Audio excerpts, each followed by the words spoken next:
Nagpapakumbaba, lumalapit sa inyo,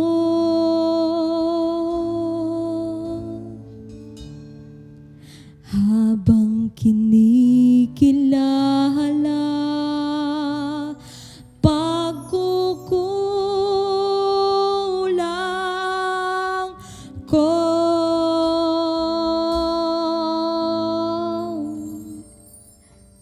Salamat, Panginoon, di nyo binibigay ang nararapat sa akin. Karapat-dapat kayong sambahin.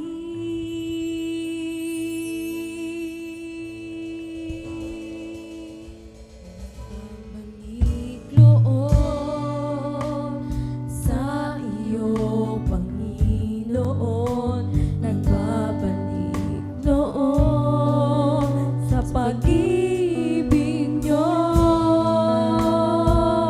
kayo ang buhay, kayo ang tunay, nagbabalik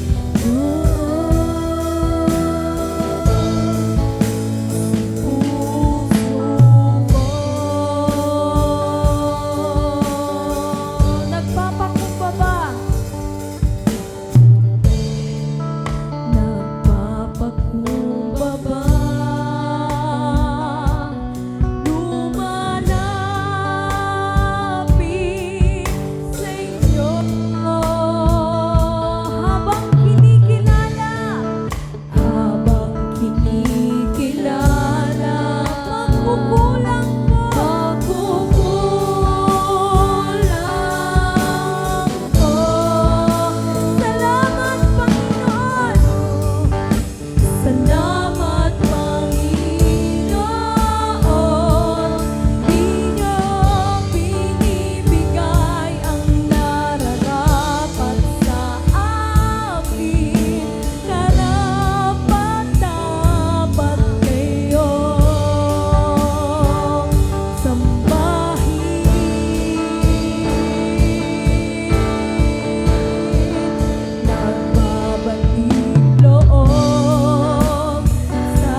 Kayo ang tunay, nagbabalik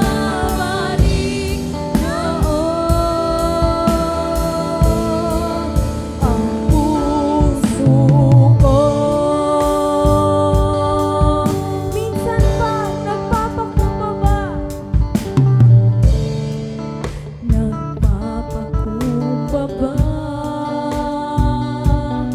Lumalapit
Kayo ang buhay, kayo ang unay, nagbabalik loob.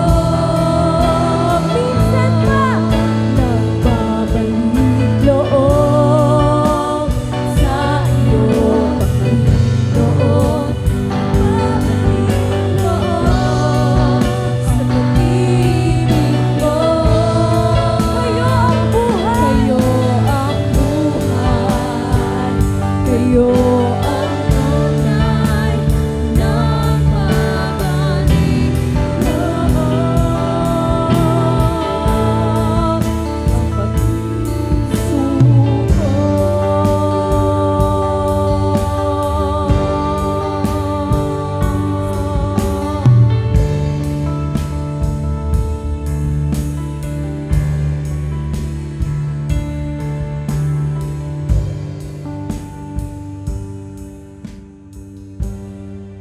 Hallelujah, Lord. Tunay nga, Panginoon, nagpapakumbaba kami sa iyong harapan. Tunay na ikaw ang nakakakita sa mga nagawa naming kasalanan. Kaya sa umagang ito, linisin mo ang aming mga puso't isipan. Ano mang nakikita mong hindrance, Panginoon, sa aming mga puso, linisin mo, Panginoon. Salamat sa paglilinis at malayang-malaya na kami sa umagang ito ay maranasan ang kapangyarihan mo, ang presensya mo, Panginoon. Dalangin namin ang pagkilos mo sa aming kalagitnaan ng Santong Espiritong Banal. Prepare mo sa pagkikinig ng iyong banal na salita ang aming mga puso't isipan. At maging ang magpapahayag ng iyong banal na salita ng aming Pastor Peter Obiena. Bigyan mo siya ng karunungan, itago sa iyong krus. Anuman ang fresh revelation mo sa umagang ito ay maging kalakasan espiritual namin at may pamuhay namin paglabas namin sa iyong iglesia. Salamat, Panginoon. Balutan mo nga ng iyong makapangyarihang dugo ang iyong gawain ito mula simula hanggang matapos at patuloy sinasawata namin anuman ang mga gawa ng kaaway sa aming paligid, sa aming kalagitnaan, maging sa aming mga pamilya. Kinas-cast out namin sa pangalan ni Jesus, sa pangalan ni Jesus. Salamat, Panginoon. Sa umagang ito ay patuloy mo ng pinagtatagumpay, maging you declare your kingship, your lordship, Panginoon, sa umagang ito. Salamat, Panginoon, sa namin ibinabalik ang mataas na papuri, pagdakilat at salamat sa tayong pangalan ng aming Panginoon Jesus. Amen. Hallelujah! Patuloy po nating papurihan ang ating Panginoon.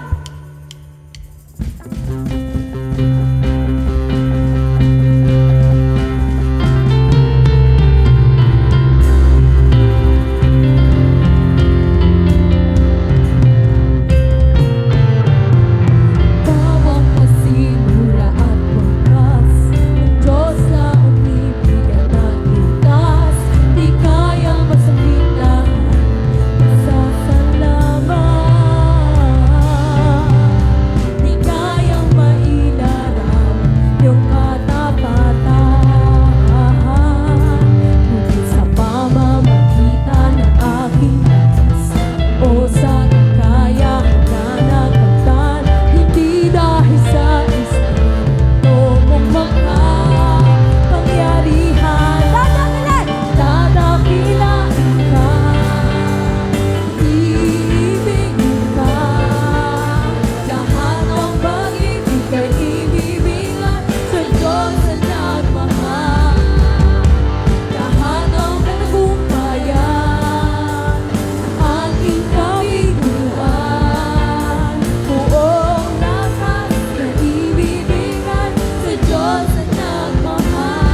Sa pangahong palakpak sa ating Panginoon. Sa oras pong ito ay patuloy po nating sambahin ang ating Panginoon sa pamamagitan po ng pag-aaral ng salita ng Diyos. At ang salita ng Panginoon ay napakahalaga sapagkat sa pamamagitan ng pag-aaral ng salita ng Diyos ay dito po natin nalalaman kung ano po ang nais ng Panginoon sa buhay po ng bawat isa po sa atin. Kaya makibukas po tayo sa aklat po ng Pilipos. Pilipos Kapitulo 3, talatang 1 hanggang 21. Pwede po bang tayong lahat ay tumayo? At patuloy po nating igalang ang pagbasa ng kanyang buhay at banal na salita. Sa wakas, mga kapatid, magalak kayo sa Panginoon. Hindi kaabalahan para sa akin na ulitin ang naisulat ko na, dahil ito naman ay para sa inyong kapakanan. Mag-ingat kayo sa mga taong asal-aso, sa mga taong mahilig sa paggawa ng masama. Sila'y mga taong naghihiwa ng maselang bahagi ng kanilang katawan. Tayo at hindi sila ang tumanggap ng tunay na pagtutuli.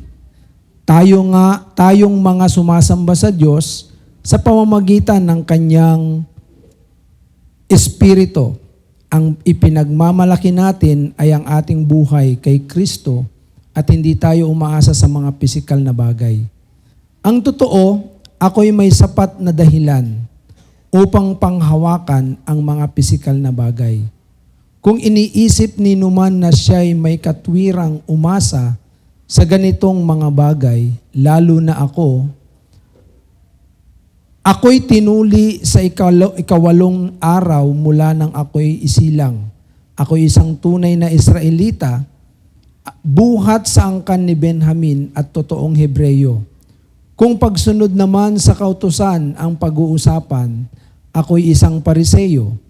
Kung sa pagiging masugid ko sa kautusan, inusig ko ang iglesia. Kung sa pagiging matuwid naman ayon sa kautusan, walang maisusumbat sa akin. Ngunit dahil kay Kristo, ang mga bagay na pinapahalagan ko noon ay itinuring kong walang kabuluhan ngayon. Oo, itinuturing kong walang kabuluhan ang lahat ng bagay bilang kapalit ng lalong mahalaga, ang pagkakilala kay Kristo Jesus na aking Panginoon. Ang lahat ng bagay ay ipinalagay kong walang kabuluhan at itinuring kong basura. Makamtan ko lamang si Kristo at lubos na makipag-isa sa Kanya. Ang aking pagiging matuwid ay hindi sa pamamagitan ng pagsunod sa kautusan, kundi sa pananalig kay Kristo. Ang pagiging matuwid ko ngayon buhat sa Diyos sa pamamagitan ng pananampalataya. Ang tanging hangarin ko ngayon ay lubusang makilala si Kristo, maranasan ang kapangyarihan ng Kanyang muling pagkabuhay, makibahagi sa Kanyang mga paghihirap at maging katulad niya sa Kanyang kamatayan. Umaasang ako man ay muling bubuhayin mula sa kamatayan. Hindi sa nakamtan ko na ang mga bagay na ito, kundi rin sa ako'y ganap na, ngunit sinisikap kong makamtan ang gantimpala, sapagkat ito ang dahilan kung bakit ako'y itinawag ni Kristo Jesus. Mga kapatid, hindi ko ipinalapalagay na nakamit ko na ito. Ngunit isang bagay ang ginagawa ko, habang nililimot ko ang nakaraan at sinisikap na marating ang layunin na nais kong makamtan, nagpupunyagi ako patungo sa hangganan upang makamtan ang gantimpala ng pagkatawag sa akin ng Diyos sa pamamagitan ni Kristo Jesus, ang buhay na nasa langit. Ganyan ang dapat maging kaisipan nating mga matatag na sa pananampalataya. Kung hindi ganito ang inyong pag-iisip, ipapaunawa iyan sa inyo ng Diyos. Ang mahalaga ay panghawakan natin ang ating nakamtan na. Mga kapatid, magkaisa kayong tumulad sa halimbawang ipinakita ko sa inyo. Pag-ukulan din ninyo ng pansin ang lahat ng sumusunod sa aming halimbawa, sapagkat tulad ng madalas kong sinasabi sa inyo noon at ngayoy luhaang inuulit ko, marami ang namumuhay bilang mga kaaway ng krus ni Kristo, kapahamakan ng kahinatnan nila sapagkat ang dinudiyos nila ay ang mga hilig ng kanilang katawan. Ikinararangal nila ang mga bagay na dapat sana nilang ikahiya at wala silang iniisip kundi ang mga bagay na may kinalaman sa mundong ito. Subalit sa kabilang dako, tayo ay mga mamamayan ng langit. Mula rooy hinihintay nating may pananabik ang Panginoong Hesukristo, ang ating tagapagligtas sa pamamagitan ng kapangyarihang ginamit niya sa pagpapasuko sa lahat ng bagay. Ang ating katawang may kahinaan ay babaguhin niya upang maging katulad ng kanyang katawang malwalhati. Ang Diyos po ang bahalang magpala sa kanyang buhay at banal na salita. Tayo po ay makakaupo na. Sa oras pong ito ay nais kong ibahagi sa atin ang salita ng Panginoon na pinamagatan pong learning to count. Sino po rito ang marunong magbilang? 1 to 10. Yan. Di ba ang bata, pagka ay tinuturuan, magbilang, pag nakabilang na hanggang 10, magaling. Amen po ba? Sino po rito ang magaling magbilang 1 to 10? Sige po, mag-recite po kayo. Sa umaga pong ito ay sa buhay ng tao ay may mga sirkumstansya at meron pong mga tao na kung saan pwedeng nakawin yung ating kagalakan sa puso. At maging po ang mga material na bagay. Tama po ba?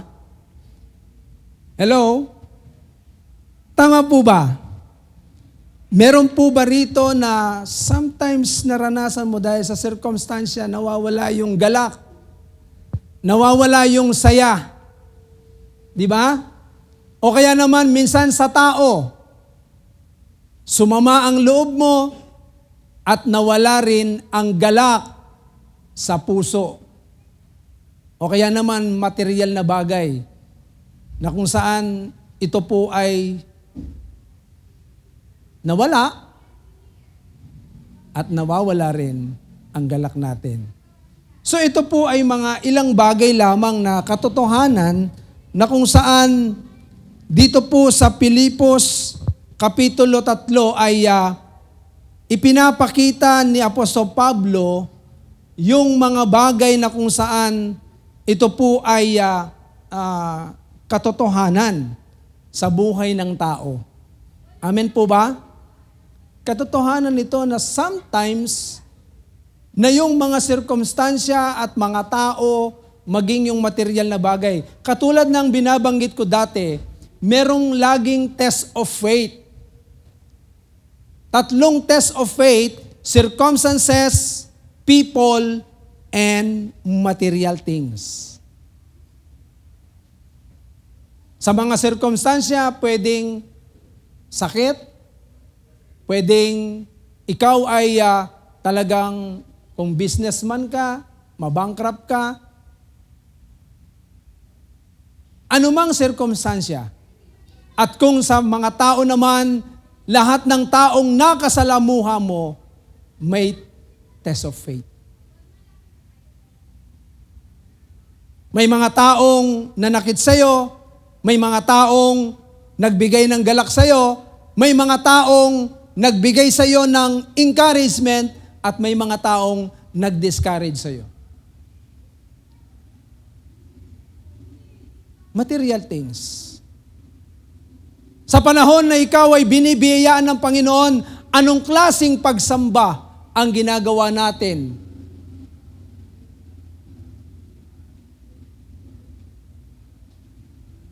Pagka mabiyaya, praise the Lord. O kaya naman, pag mabiyaya, erase the Lord. Sometimes, nung ikaw ay mabiyaya, nagpupuri sa Panginoon, nawalan. Erase the Lord. Pero sometimes, pag wala, doon mainit sa Panginoon. Tama po ba? Kaya nga ito po yung mga bagay na nais na ma-examine po natin sa buhay po natin. Kaya tingnan po natin yung buhay ni Apostol Pablo na kung saan makakapulutan po natin ng aral, lessons to learn in the life of Paul. Mga aral na pwede po natin matutunan sa buhay ni Apostol Pablo. Tingnan po ninyo. Yung nakaraan ni Apostol Pablo, yung kanyang kasalukuyan at yung kanyang hinaharap. Mga kapatid, sa buhay po natin, anong klaseng nakaraang buhay meron tayo? At sa kasalukuyan, ano naman kayang klaseng pamumuhay meron tayo? At alam natin kung paano tayo namumuhay ngayon. Yan din po ang magiging buhay natin sa mga darating na panahon. Kaya ito po ay makakapulutan po natin ng aral sa nakaraan ni Apostol Pablo. Tingnan po ninyo. It talks about he is an accountant. At doon sa kanyang kasalukuyan, siya po ay isang atleta. At sa kanyang kinabukasan ay isang alien. Paano po natin uunawain ito? Sa nakaraan ni Apostol Pablo ay itinuring ni Apostol Pablo lahat ng bagay na nakamtan niya sa kanyang buhay, ibinilang niya na lahat ng yon ay kalugihan. Amen po ba? I count, sabi ni Apostol Pablo. Kaya sino po rito ang accountant? Meron po ba rito? O magaling sa math? Ako, bagsak ako sa math. Meron po ba rito ang financial management? Yan. Business management? Wala. Accountancy? Wala rin. Wala pong accountant sa atin. Pero ngayon, lahat po tayo accountant. Amen? Lahat po tayo ngayon ay accountant sapagkat dito po ay titingnan po natin kung anong klaseng buhay meron si Apostol Pablo. Kaya nga po dito, sa Philippians chapter 3, beginning verse 1 hanggang 11, ay ipinapakita po rito kung paano po si Apostol Pablo ay ibinibilang niya ang kanyang buhay sa nakaraan na kalugihan. Lahat ng yon, siya po ay naging isang ang sabi nga ni Apostol Pablo, kung titignan po natin, si Apostol Pablo ay isang lahi ng Israelita. Sa lipi ni Benjaminita, isang Hebreyo. At masasabi natin, sa pagsunod, siya po ay talagang wala kang masasabi sa kautusan. Masunurin po sa kautusan si Apostol Pablo sapagkat siya po ay isang Pariseo.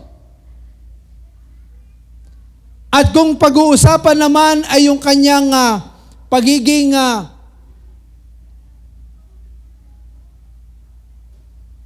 masugid na tinatawag na pagsunod doon sa relihiyon na kanyang kinaaniban ay talagang reliyoso. Bakit? Siya po ang taga-usig ng iglesyang totoo nung unang panahon. Kung sa pagiging matuwid naman, wala rin may susumbat sa kanya. Kasi talagang Dahil nga Pariseo siya at talagang marunong, magaling. Si Apostol Pablo noon. Pero lahat ng ito ay itinuring niyang kalugihan. Nung unang panahon, si Apostol Pablo ay very influencer. Very powerful. Kasi isa nga siyang Pariseo At kung sasabihin na Hudyo siya. Bakit? 8 taon pa lang ay tinuli na siya. Sapagkat siya nasa lahi ni Benjaminita. Siya po isang Benjaminita. Lahat pong ito ay ibinilang ni Apostol Pablo na kalugihan. Lahat ng kanyang karanasan. At kung titignan naman po natin, yung kanyang kasalukuyan ay bilang atleta, si Apostol Pablo ay nagsusumikap na abutin yung nais ng Panginoon. I press. So dito muna po tayo sa I count. Alam niyo po ba na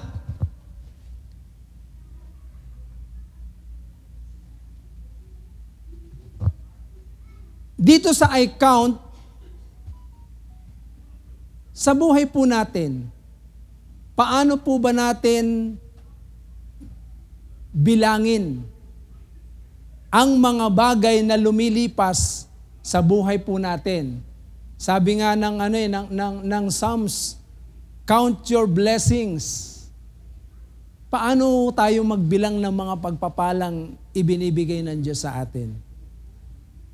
Hello? Binibilang lang po ba natin ang mga pagpapala na talagang ito ay masagana yung ating masagana yung ating mga pinansyal? Sasabihin natin na okay yung kalusugan natin?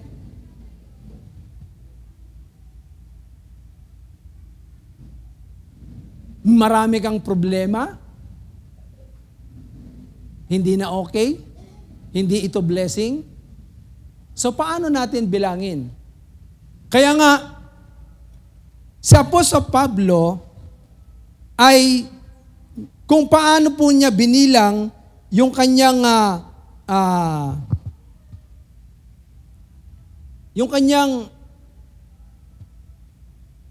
nakaraan ay nakita niya yung kanyang sarili. Na kung saan ito po ay walang kabuluhan. Bakit? Sapagkat sa kanyang nakaraan ay wala si Kristo. Wala si Kristo sa kanyang nakaraan. Manapay siya pa ang naging taga-usig ng mga unang Kristiyano nung unang panahon. Kaya nga, makikita natin na sa panahon ni Apostol Pablo sa kanyang nakaraan ay ito po ay talagang nagtulak sa kanya para makita niya kung anong pagpapala na meron na ibinigay ang ating Panginoon. At makikita rin po natin dito sa aklat po ng Pilipos Kapitulo 3 ay makikita rin natin yung kasalukuyang buhay ni Apostol Pablo. Nung siya po ay nabubuhay, ay ipinakita ni Pablo kung ano yung pagiging isang atleta. Bakit isang atleta?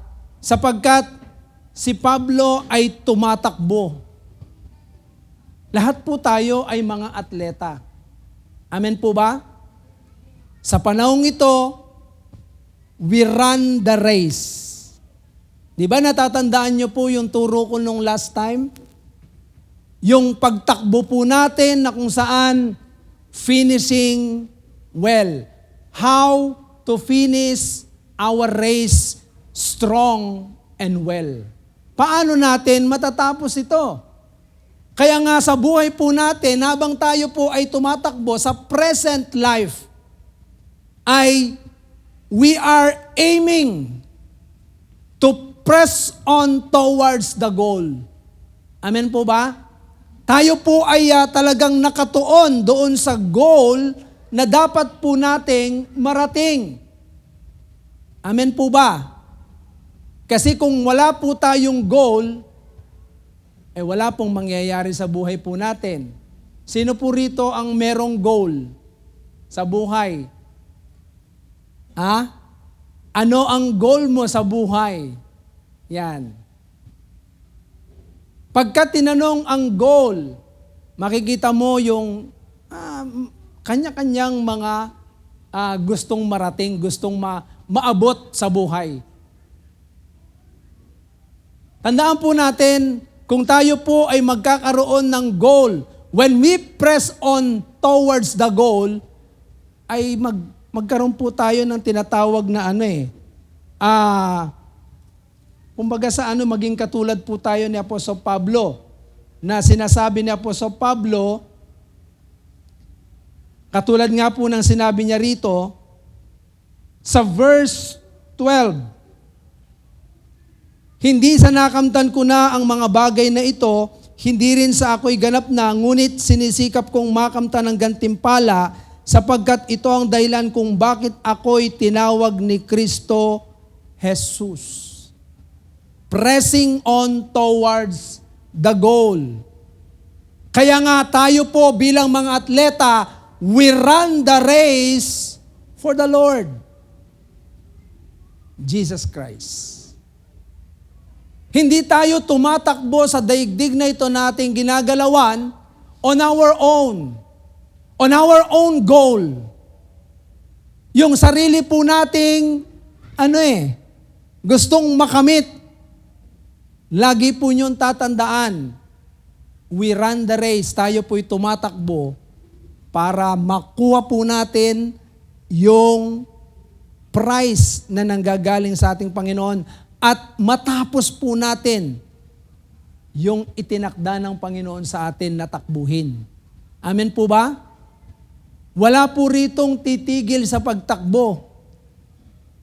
Katulad nga po nung isang Kenyan runner na talagang nung siya po ay tumatakbo at na-injury.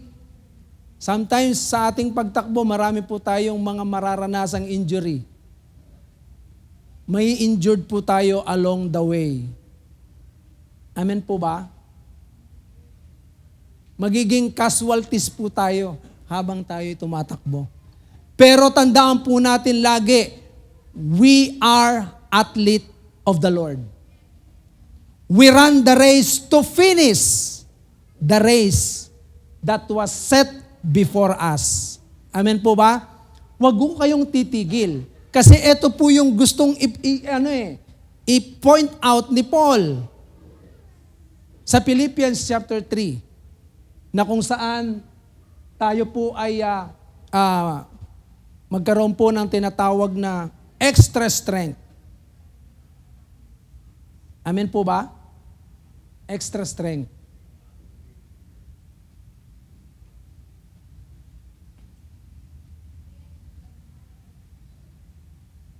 Paul's future. Paul's future is, he is an alien. Ano po yung kanyang Ano po yung kanyang gustong i-point out dyan? Tingnan po ninyo yung verse 21. Sinasabi po rito, sa pamamagitan ng kapangyarihang ginamit niya,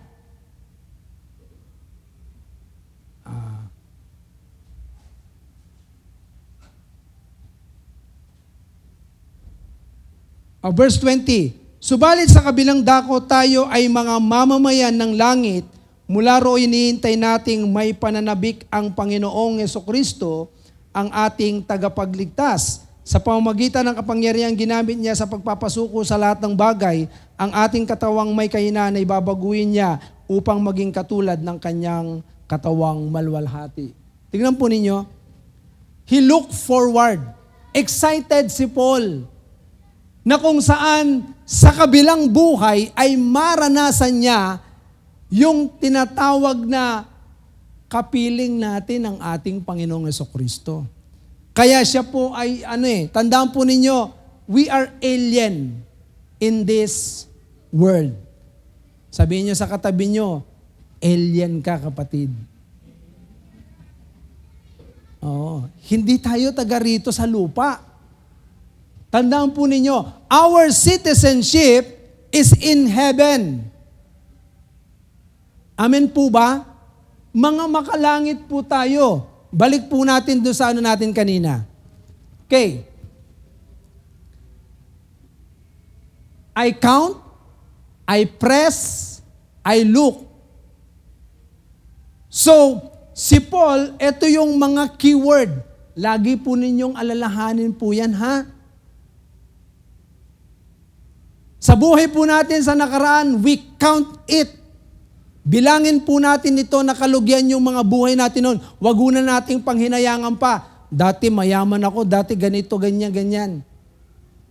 Dati yun. Pero ito na po yung kasalukuyan. Nabuhay po natin. At tayo po ay excited sa darating na panahon. Amen po ba? Na makapiling natin ang ating Panginoong Jesucristo. At tayo po ay bahaginan ng Panginoon sa kanyang malwalhating paghahari. At tayo po ay magiging glorified body. Ngayon, tingnan po ninyo ito. New values. Nakikita niyo po yung nasa baba. New values, new vigor, and new vision. Mga kapatid, pag sinabing new values, lahat ng mga pinapahalagahan po natin noon, ano po ba ang mahalaga na sa panahon natin ngayon? Ano ang pinapahalagahan po natin? Kaya si Paul, nung time na siya po ay akayin ng ating Panginoon, ay talagang ito yung kanyang pinapahalagahan noon. Pero sa panahon ngayon, ano ang ating pinapahalagahan? So mamaya ay papakita ko sa inyo kung ano po yung mga bagay na dapat po nating pahalagahan. Vigor, new vigor. Dapat patuloy po tayong magpakalakas. Extra strength. Amen po ba? Huwag po tayong manghihina habang tayo tumatakbo at present. And even yung future. Magkaroon tayo ng tinatawag na new vision. Amen po ba? I-visualize mo yung buhay na dadatnan po natin doon sa kabilang buhay. Amen po ba? Huwag mo nang isipin yung nakaraan. Kundi tayo po ay isipin po natin yung sa kabilang buhay. So, again, tingnan po natin yung next slide. Sinasabi po rito, Paul describes ito pong Philippians chapter 3 na kung saan magkaroon po tayo ng tinatawag na spiritual mind. Spiritual mindset. Sabihin nyo sa katabi nyo, spiritual mindset. Kaya kung mapapansin niyo kanina, kumpleto po yun. He became accountant, dapat accountant po tayo. He became an athlete, and he became an alien. Dapat alam po natin yung new values, new vigor, and new vision. So tingnan po natin, paano po sinasabi na po sa Pablo that we need to set our mind into spiritual mindsetting. Tingnan po ninyo yung Paul's point of view. Meron pong mga tao na kung saan dalawang klase, na kung saan sa loob ng iglesia sa Pilipos ay they profess as a Christian, but their mind, yung kanilang isip ay nakatuon sa mga earthly mindset, earthly things.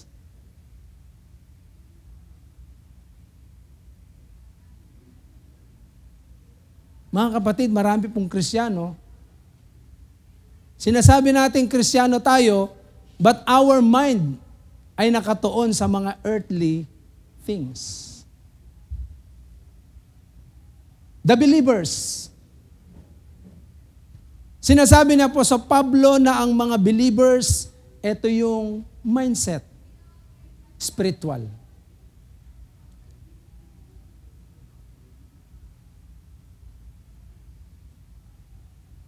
Pagka tinignan po natin yung tinatawag na yung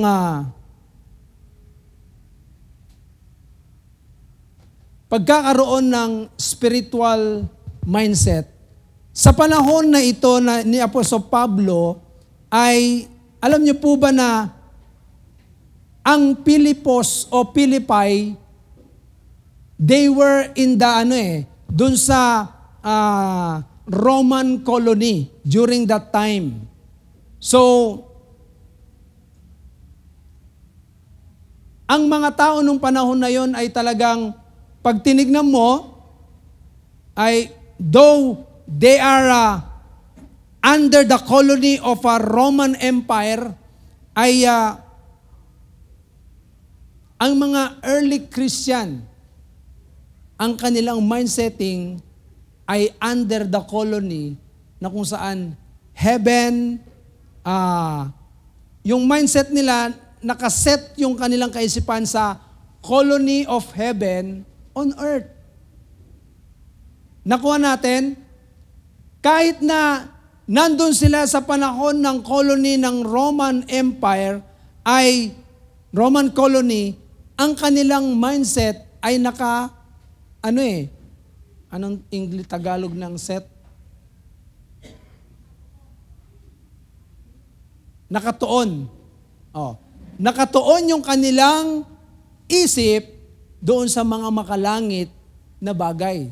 Though they were on the colony of empire. Kaya nga, ang kanilang mindset, katulad nga na sinasabi kanina, doon sa pinakita ko sa inyo na outline, ay nakalagay sa isipan niya ay alien. At merong new vision. Alien ka, hindi ka taga rito, kundi taga langit ka. Dapat maintindihan po natin ito.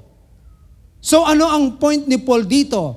Na kung saan, tandaan po ninyo, meron pong mga bagay na kung saan ang hirap nating maalis.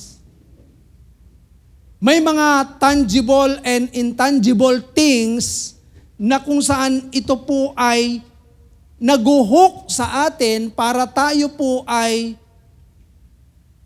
maituon ng ating mga kaisipan sa mga bagay dito sa lupa. Ano po yun? Yung mga intangible things na kung saan mga bagay sa buhay po natin, halimbawa na lamang po yung reputasyon.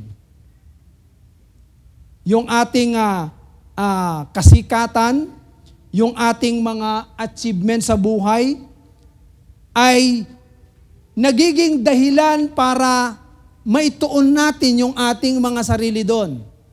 Kaya nga, minsan sa panahon ngayon, alam nyo, sa present times, very, very, ang mga tao ngayon sa paghahanap buhay. Maging yung mga estudyante, yung pag-aaral, ibang klase. Kaya nga binawarningan tayo ni Paul. May warning po si Paul sa atin dito.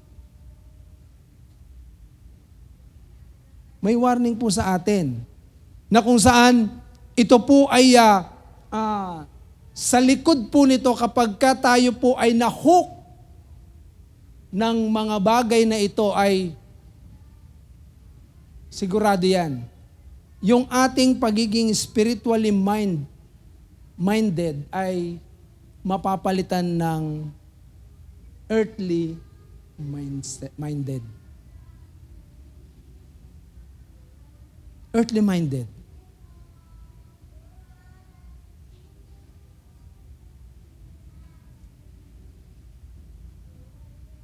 The word busy. Alam niyo po ba yung busy, B-U-S-Y? Being under Satan's yoke. Pagka unti-unti ka na nagiging busy sa ano? Sa pag-aaral, busy ka na sa trabaho, unti-unti na yan. Yung ating spiritual mindset ay mahuhok na sa earthly mindset.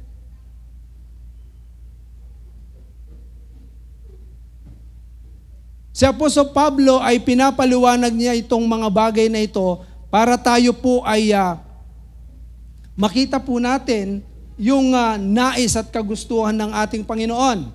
Kaya nga, ito po ay dapat po nating makita. Kaya tingnan po ninyo si Paul. Sa Philippians 3 verse 7 ay sinasabi ni Paul, sabi niya, ngunit dahil kay Kristo ang mga bagay na pinapahalagahan ko noon ay tinuring kong walang kabuluhan ngayon. Sa panahon natin ngayon, what you value most? Mahalaga pa ba sa iyo ang pagsamba sa ating Panginoon? Mahalaga pa ba ang iyong spiritual na kalagayan sa panahon natin ngayon? Ano ang mas mahalaga sa iyo? Career, achievement, fame, reputation? Yes, mahalaga yung mga yan. Bakit? Kapag alam po natin, balansehin ang mga bagay na ito. But once our value are already focused sa mga bagay na ito, kaysa kay Kristo, nandun na tayo sa maling tinatawag na mindsetting. Amen po ba? Nakakalungkot sa panahon ngayon. Sa totoo lang. Kaya nga ako, I always reminded sa bahay. Sabi ko, anak, always prepare yourself for the Lord.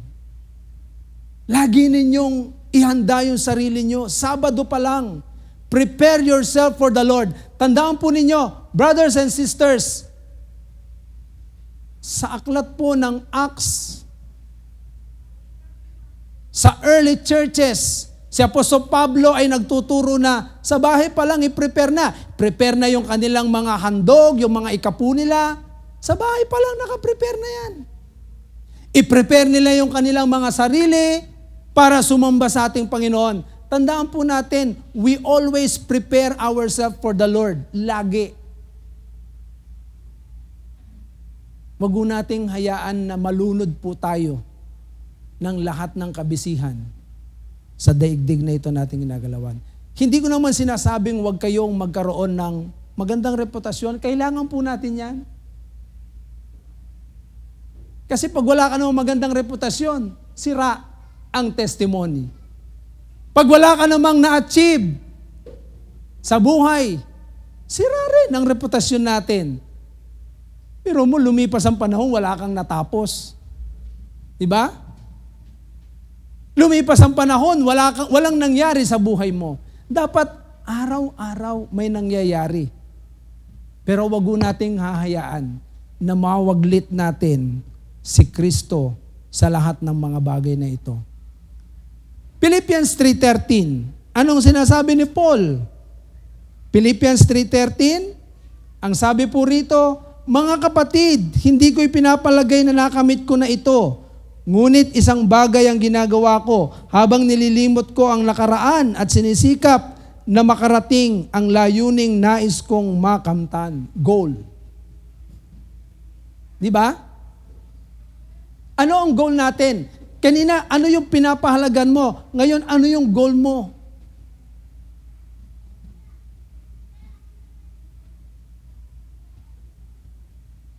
Ano yung gusto mong marating?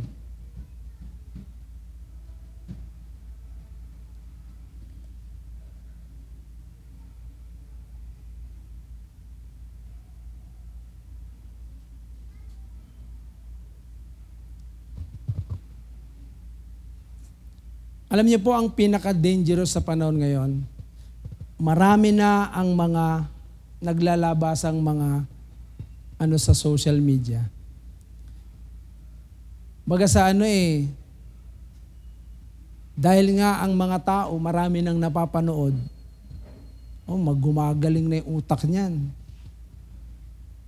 Mawawala na yung niyan, yung kanyang submission sa local church. Bakit?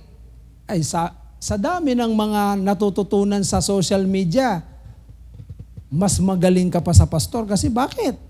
Ang dami mong napapanood Pero mga kapatid, sinasabi po ng Biblia, katulad po ng mag-ingat kayo, sabi ni Paul, kasi maraming aso. Sabi ni Paul taong asal-aso. Paano kaya yung asal-aso? Ano bang asal ng aso? Ang aso kapag sumuka, anong ginagawa ng aso? Kinakain yung suka. So ibig sabihin, pag asal-aso, walang isang salita yan. Amen? At the same time, yan? Hindi mo alam, bigla ka na lang sasagpangin yan.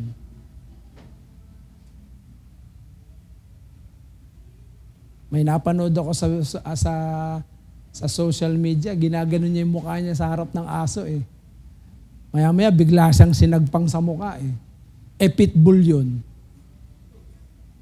Dinaglak yung ipin ng aso sa mukha niya.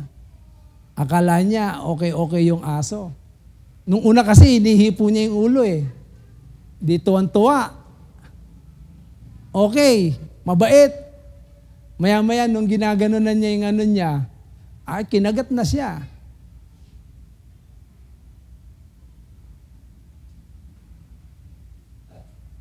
Asal-aso. At sinasabi rin ni Paul na sa panahon ngayon ay talagang maraming tao ilalayo ka talaga sa Diyos. Kaya nga, mag-ingat po kayo. Kapag kayo ay may mga kasamang tao, na kapag ito ay naglalayo sa inyo sa Diyos, mag-ingat ka. Amen po ba? Pagka nagsisimula ng ilayo ka na niya sa Diyos, mag-ingat ka. Kaya nga po, kapag kang nakasama mo ay, ano bang tawag doon? Gold digger? Gold digger. Yan, gold digger. Minor, Minor. Mine. Tagamina. Tagahukay ng Marami kang pwedeng doon Hukaying ibig sabihin. Mahilig sa, laging nakatingin sa sa pira. Diba? Pero tandaan po ninyo, maliwanag din ang sinasabi ng Biblia, ang mga bagay dito sa lupa ay hindi naman po masama. Amen po ba? Ang material na bagay ay hindi masama sa tao. Hindi masama ang pera. Nagiging masama ang pera pag minahal mo na ang pera. Sabi ng Hebrew 13:5, the love of money is the root of all evil. Huwag kang magmukhang salapi. Amen po ba? Hindi masama ang pera. Kaya nga po, sa Bible ay sinabi ng Biblia sa Genesis chapter 3, lahat ng mga verse 1, lahat ng nilikha ng Diyos ay mabuti. Genesis chapter 3 verse 1. Kaya gusto ko pong maging malinaw po sa atin to Baka mamaya sabihin nyo, si pastor ayaw na tayo magtrabaho, si pastor ayaw na tayo maghanap buhay, si pastor ayaw na tayo mag-aral. Mga kapatid, gusto ko pong makita po natin yung point na sinasabi ni Paul. Tingnan ninyo, nung unang panahon, lahat ng mga nilikha ng Diyos ay mabuti. Amen po ba? So, nagkaroon lamang po ng maling, nilikha ng Diyos. 1 verse 31 pala. Sorry. Genesis 1:31. Lahat ng nilikha ng Diyos ay mabuti. Ayan, Pinagmasdan ng Diyos ang lahat niyang ginawa at lubos siyang nasiyahan. Lumipas ang gabi at sumapit ang umaga, iyon ang ika-6 na araw. So, nasiyahan ng Panginoon sa lahat ng ginawa niya. Kaya lahat ng material na bagay na meron tayo, okay yan. Amen po ba? Okay ang cellphone. Hindi masama ang cellphone.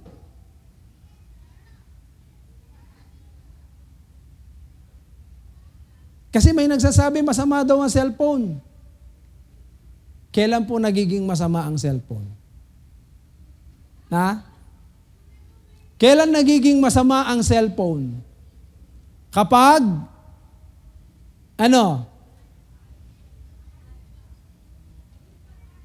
pag mali na ang gamit. Tandaan po ninyo, ibinigay ng Diyos ang cellphone para magkaroon ka ng communication. Makatawag ka kahit malayo, makumusta mo. Tama po ba? Pero pag maling gamit, hindi na tama. So dito po ipinapakita ng Biblia, maging po sa Bible, sa Matthew 6:31-34, ay tinuturuan din po tayo ng ating Panginoon kung paano po tayo mamuhay. Ano ba ang ating dapat prioridad?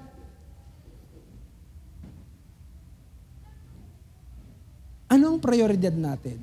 Matthew 6:31. Kaya't huwag kayong mag-alalang baka kayo kapusin sa pagkain, inumin, o damit. Hindi ba't ang mga hentil ang nababahala tungkol sa mga bagay na yan? Alam na ng Diyos, Ama, na nasa langit, na kailangan ninyo ang lahat ng yan. 33, ngunit tigit sa lahat ay pagsikapan ninyo na kayo'y pagarian ng Diyos at mamuhay ng ayon sa kanyang kalooban at ibibigay niya sa inyo ang lahat ng inyong pangangailangan. 34, kaya nga huwag ninyong ikabalisa ang para sa araw ng bukas, dahil ang bukas ang bahala sa sarili nito. Sapat na ang inyong mga suliranin sa bawat araw. Mga kapatid, ano ang tinuturo ng Biblia? Mamproblema ka ba para sa bukas? Anong turo ng Bible? Ano po turo ng Biblia? Ang turo ng Biblia, huwag kang mabalisa. Amen po ba? Kasi yung kabalisahan, ugali po yan ng mga hentil. Ang ibig sabihin yan, pagano, walang pananampalataya sa Diyos. Meron tayong pananampalataya sa Diyos. Kaya nga dito, ang point ni Apostol Pablo, spiritual. Spiritual mindsetting. Kaya nga dito, kung ikaw ay sumasampalataya sa ating Panginoon, dapat mong maintindihan, may Diyos ka eh. Bakit ka mag-aalinlangan? Bakit ka matatakot? Para sa araw ng bukas. Hindi mo alam kung ano ang gagawin ng Diyos kinabukasan. Amen po ba? Amen po ba? Alam niyo yung pagpunta ko sa by faith, sa Jensan.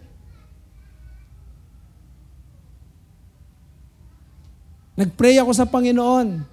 Sabi ko, Lord, wala akong budget. Purihin ang Panginoon. Pagdating ng araw na yon, God provide. Amen po ba? God provide. Kaya sa bawat isa po sa atin, lagi po natin tatandaan, katulad po ng sinasabi rito, ay hayaan po natin na makita po natin itong sinasabi ni Apostol Pablo na ito. Yung tinatawag na mindsetting. Kaya, tignan po ninyo, kapag ka ang binibilang po natin ay ang mga pagpapala sa buhay po natin, tandaan po natin, hindi po yung dami ng pagpapala po natin ang magiging assurance natin. Amen po ba? Hindi yun eh. Kaya nga, quantity is no assurance of quality.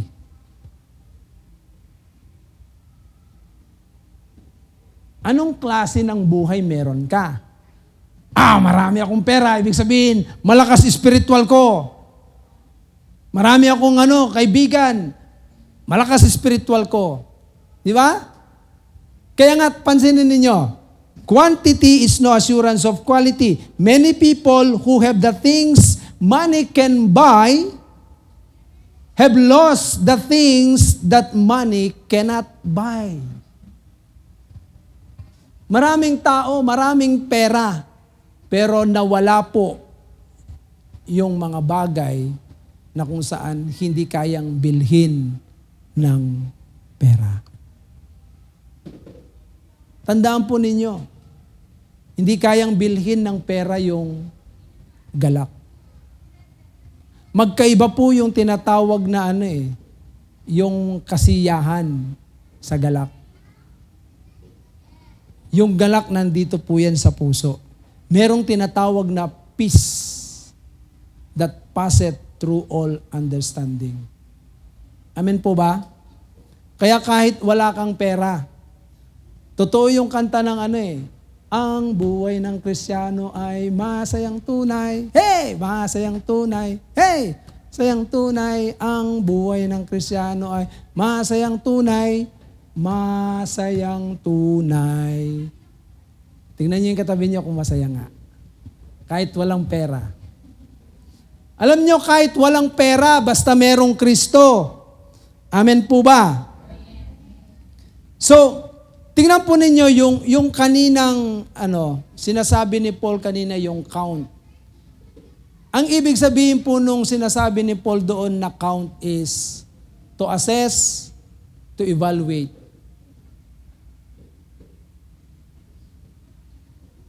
Kailangan po nating makita po ito sa buhay po natin as a Christian bilang mga kumilala sa ating Panginoon. Kaya nga si Socrates ay sinasabi niya, the unexamined life is not worth living. Sabi ni Socrates, yung hindi po na-test, hindi na-assess, amen po ba? Hindi na-evaluate. Kailangan po tayo mag-evaluate. Ano ba yung buhay natin noong nakaraan? Ano ba yung buhay natin ngayon? At ano ba ang buhay natin sa darating na panahon? Amen po ba? Let us evaluate ourselves. Kaya nga po dito, sa buhay natin, many people sit down to weigh seriously the values that control their decisions and direction. Minsan, inuupuan mo yan. Ano ba yung mga desisyon ko? Ano kaya yung mga direksyon na meron ako? Pero hindi po natin na-evaluate yung ating mga sarili. Saan kaya manggagaling? Kanino kaya ang lahat ng ito? Kaya nga tingnan po ninyo, di ba ang daming tao nagpakayaman? Matapos silang yumaman, namatay, naiwan ng kayamanan. Ngayon, yung mga naiwang kayamanan, anong ginagawa ng mga naiwanan ng kayamanan? Masaya po ba? Nag-aaway-away pa nga eh. Minsan nagpapatayan pa nga eh. Di ba? Alam niyo si Jackie Chan, tinitignan ko yung niya eh. Hindi siya masaya sa kanyang kayamanan eh. Hindi siya masaya. Pero mayaman si Jackie Chan. Diba? So many people are slaves of things. And as a result, they do not experience the real Christian joy. Maraming tao po, alipin po ng mga bagay dito sa lupa. Kaya nga po ang nagiging resulta nito ay hindi na nagiging masaya. Alam nyo kung magiging ano lang po tayo, spiritual minded lang po tayo katulad ng sinasabi ni Paul. Tingnan po ninyo yung sa Acts chapter 9. Basahin po natin yung Acts chapter 9. Ano po yung sinasabi po rito? Ito po yung turning point ni Apostol Pablo na kung saan nakita ni Pablo yung kanyang sarili. Katulad nung sinasabi niya kanina, ako ay isang Hebreyo, ako ay isang Israelita, 8 taon pa lang ay tinuli na, ako ay totoong tinuli. So sinasabi niya, kung sa masugid na pagsunod, talagang masugid siya. Bakit? Lahat ng mga Kristiyano ay inuusig niya. Kung sa pagsunod sa salita, siya ay isang Pariseo. So lahat yon, matuwid siya sa paningin niya. Pero sa panahon ng kinatagpo na siya ng ating Panginoong Jesucristo, nang makatagpo niya dito po sa Acts chapter 9, ay makikita po natin dito na lahat pala ng kanyang mga ginawa noon, walang kabuluhan. Walang kabuluhan. Bakit? Wala si Kristo. Tandaan po natin, kapag wala si Kristo, walang kwenta ang lahat ng bagay sa buhay natin. Amen po ba? Kaya dito po si Paul, na-evaluate niya yung kanyang sarili nung siya po ay patungo na doon sa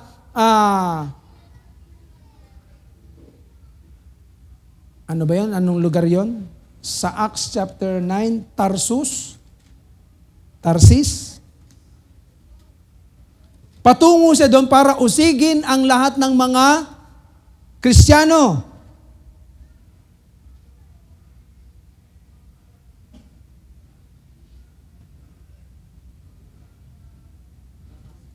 Sa Damascus.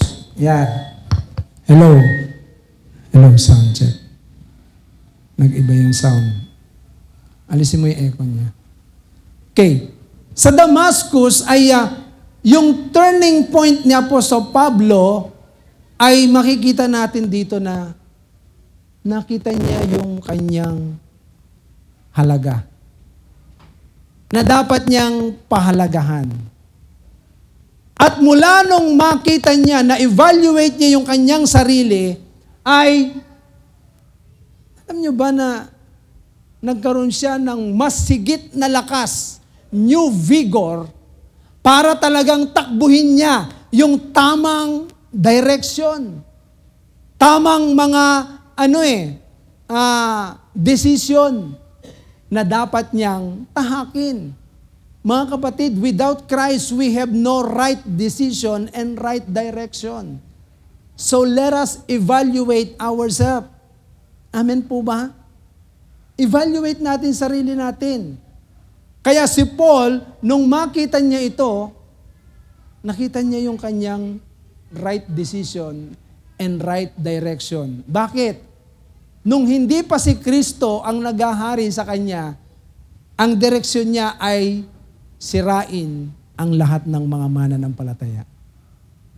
Pero nung siya po ay nagkaroon ng encounter kay Christ, yung kanyang decision para palakasin at patatagin ang iglesia ng Panginoon. At yung direction niya ay patungo doon sa naisin ng Diyos sa kanyang buhay. Kaya mga kapatid, let us evaluate. Ano ang iyong pinapahalagahan ngayon? Kasi kung ano yung pinapahalagahan natin ngayon, yan po ang magiging result sa darating na panahon. Anong pinapahalaga natin? Yung mga bagay ba dito sa lupa? O yung mga bagay na makalangit?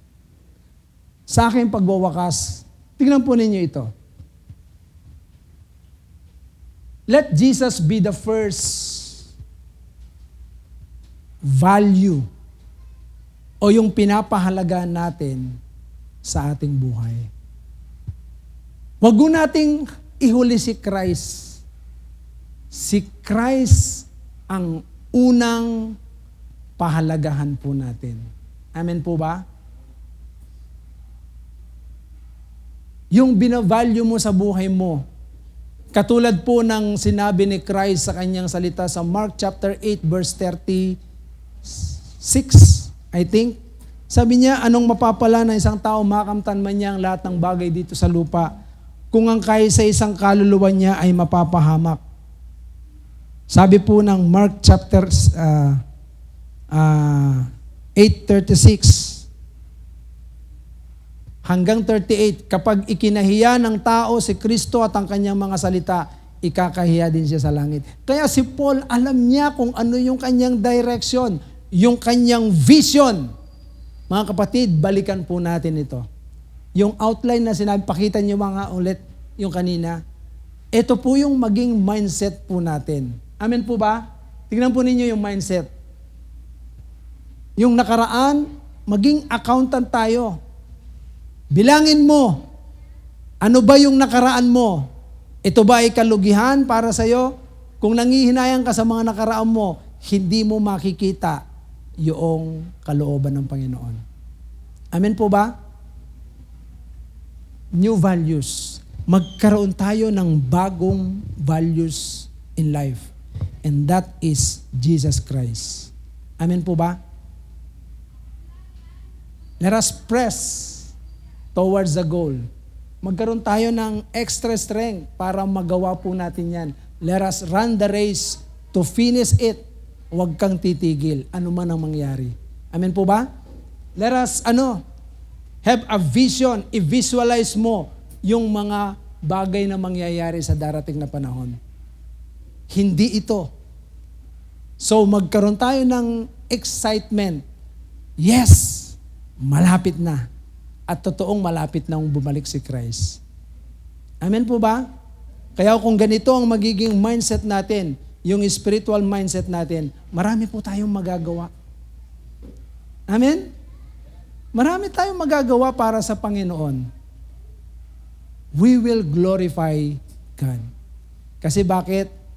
Lahat ng mga bagay dito sa lupa, lahat yan, ibibigay ng Panginoon sa atin kung we value most Christ in our life. Amen po ba? So palakpakan po natin ang ating Panginoon. Kaya sa umaga pong ito, hayaan po natin. Wag po nating masyadong isipin ang material na bagay. Amen po ba? Ang mga material na bagay na yan, susunod yan. If we follow Christ, then the blessing will overtake us. Amen po ba? Philippians 4:19, for I know that my God shall supply all your needs according to His riches and glory in Christ Jesus. Si Jesus po ang hanapin nyo. Amen po ba? Lahat ng kailangan po natin. Magkaroon lamang po tayo ng spiritual mindset. Huwag mong pahalagahan yung mga bagay dito sa lupa na talagang kala mo mawawala na sa'yo. Ay talagang mawawala yan pagka iniwan mo si Christ.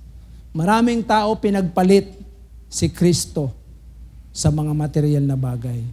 Tandaan ninyo, ako sasabihin ko sa inyo ng tahasan, lahat ng tumalikod kay Kristo at sa kanyang salita, sabi ng Bible, ikaw na ang pinakakawawang tao sa balat ng lupa. Pero once na si Kristo ang pinahalagahan mo, ikaw na ang pinakamasayang tao sa balat ng lupa. Amen po ba? So tayo pong lahat ay tumayo at patuloy po nating sambahin ng ating Panginoon. Si Kristo lamang po ang ating asamin sa ating mga buhay. Iset po natin yung ating mga kaisipan sapagkat kapag ka nakondisyon natin yung ating mga kaisipan sa spiritual na bagay, tandaan po ninyo, dami nating pwedeng gawin. Amen po ba? Dami nating magagawa. Kaya sa oras pong ito, habang patuloy po nating itinutuon yung ating mga sarili. Alam niyo ba yung awit na, in Christ alone, na na na na na. Oo. Nakagaw mo ito buto. Alam niyo ba yung awit na to? Shall we sing this song? Awitin po natin ang awit na ito at patuloy po nating ituon yung ating isip sa mga spiritual na bagay. So let us put our trust sa ating Panginoong Hesus. Amen po ba? Okay? Shall we sing this song? Choir, in Christ alone.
Sige po.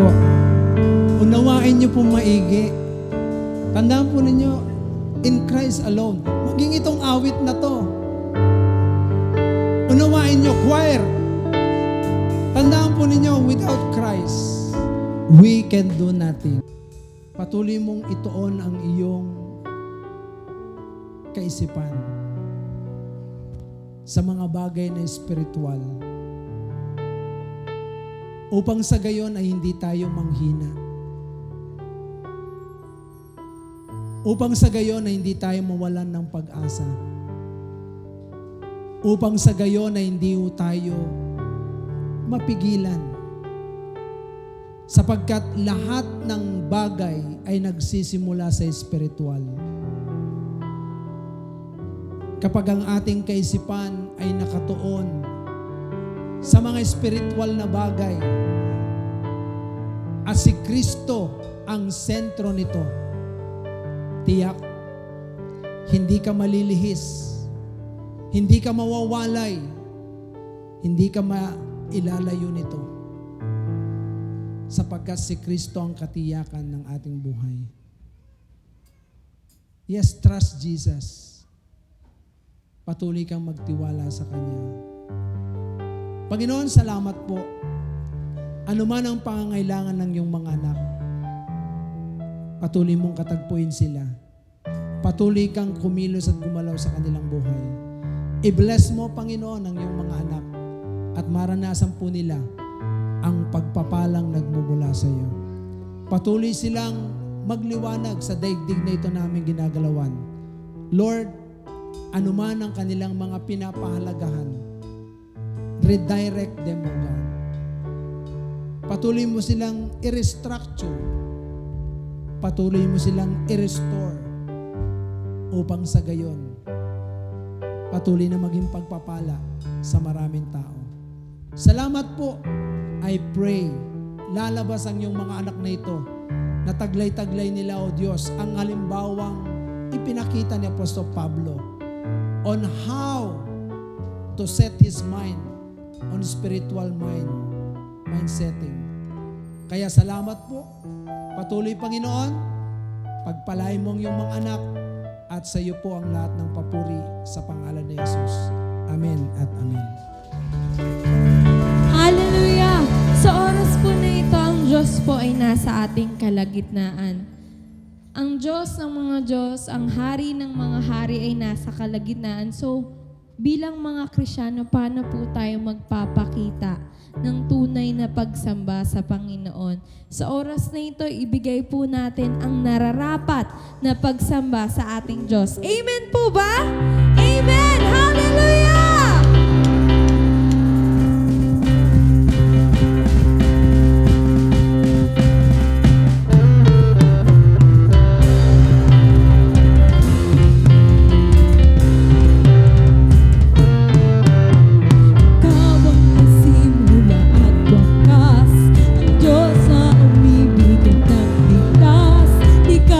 Masabit lahat, magsasalamat.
kapurihan ng